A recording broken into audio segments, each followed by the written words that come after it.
des heures sup ou quoi? La société de surveillance t'a appelé pour savoir si ton code était toujours valide. Qu'est-ce que tu fous ici, Mike? J'en sais rien. J'aurais voulu qu'on discute. D'accord. Je peux vous téléphoner. J'étais pas sûr que tu décroches. C'est toi qui réponds pas quand on te passe un coup de fil.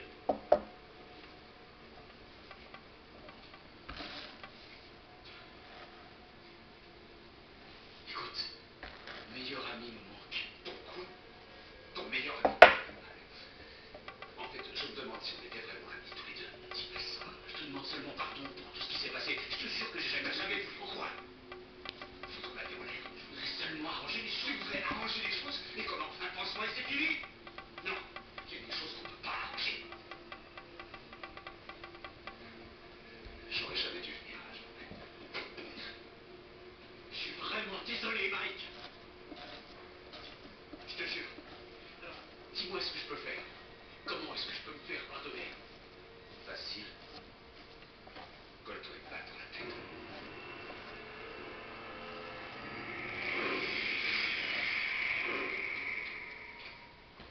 Les meurtres ont commencé il y a 2 mois, mais le laps de temps entre chacun d'eux s'est raccourci depuis la semaine dernière.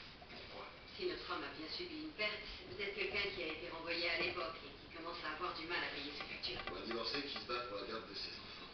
Il doit sûrement opérer dans une des villes côtières. Toutes les victimes séjournaient dans le centre-ville, mais leurs corps ont été retrouvés près de l'océan. Vous avez une idée de la longueur des côtes californiennes? 1350 km, mais la zone de confort du suspect permet de limiter les recherches entre Santa Monica et Redondo Beach. Les relevés de carte indiquent que chaque victime se trouvait dans le centre-ville jusqu'à 21h le soir de leur disparition et ensuite aucun signe de vie. Comment est-ce qu'elles sont arrivées à South Bay? On n'a retrouvé aucune de leurs voitures, donc il doit paraître inoffensif. Il peut leur demander de le déposer quelque part avant de les abattre en route. Mais comment sait-il qu'ils correspondent à son profil émotionnel? Il n'y a aucun dénominateur commun entre eux en dehors de la perte qu'ils ont subie. Sean Taylor avait l'air perturbé en quittant la scène de gym. Et Helen Krauss a dit que son mari allait à la plage pour s'éclaircir les idées.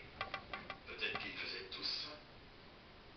Il est possible qu'ils ne les emmènent pas à la plage, mais qu'ils les traquent sur place. C'est vrai.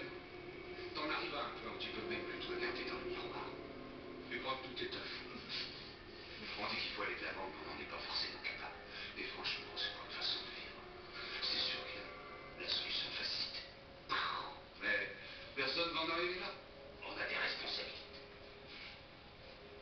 Ce que j'essaie de dire, Gus,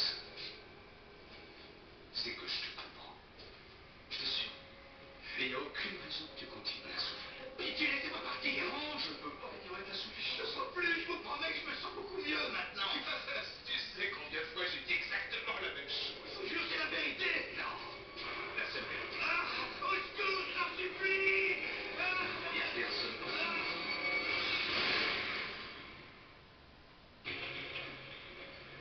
La victime s'appelle Gus Harrington. On l'a trouvé sous une jetée à Santa Monica. Il a changé de méthode pour éviter d'être repéré, mais il reste près de la plage parce qu'il s'y sent attiré. Ça a une signification pour lui. D'après son relevé de carte de crédit, Harrington séjournait ici.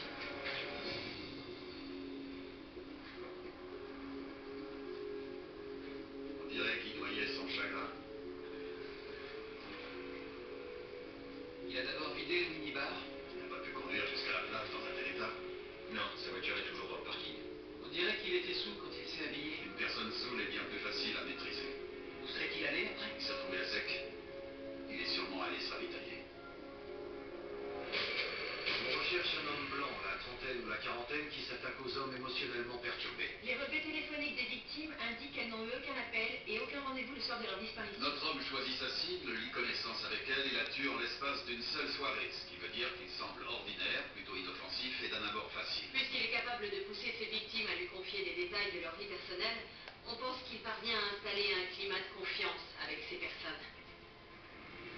Ce rapprochement est sans doute lié à une perte récente.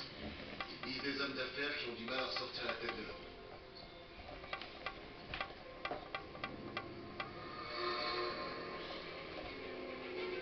Ils profitent de leur vulnérabilité et ils tuent ses victimes d'une seule balle dans la tête. Ils croient faire preuve de compassion en mettant un terme à leur souffrance. Puisqu'il procède à une ablation des parties génitales, on pense qu'il se sent émasculé par la perte qu'il a subie.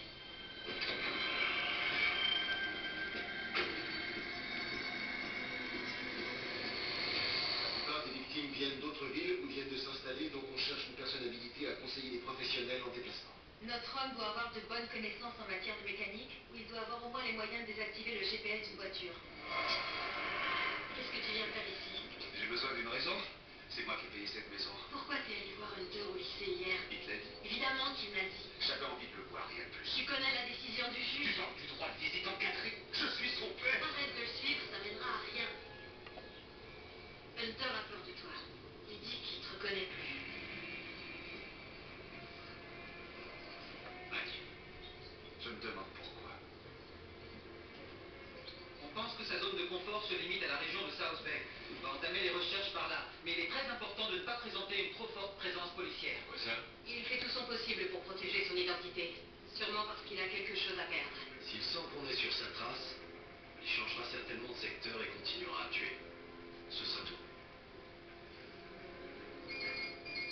On t'écoute, Garcia. Le légiste a fait des analyses sanguines sur les victimes et elles présentaient toutes un très haut taux d'alcoolisme. Concentrons-nous sur les marchands spiritueux et les bars. Il peut les traquer là. Une petite seconde, c'est pas tout.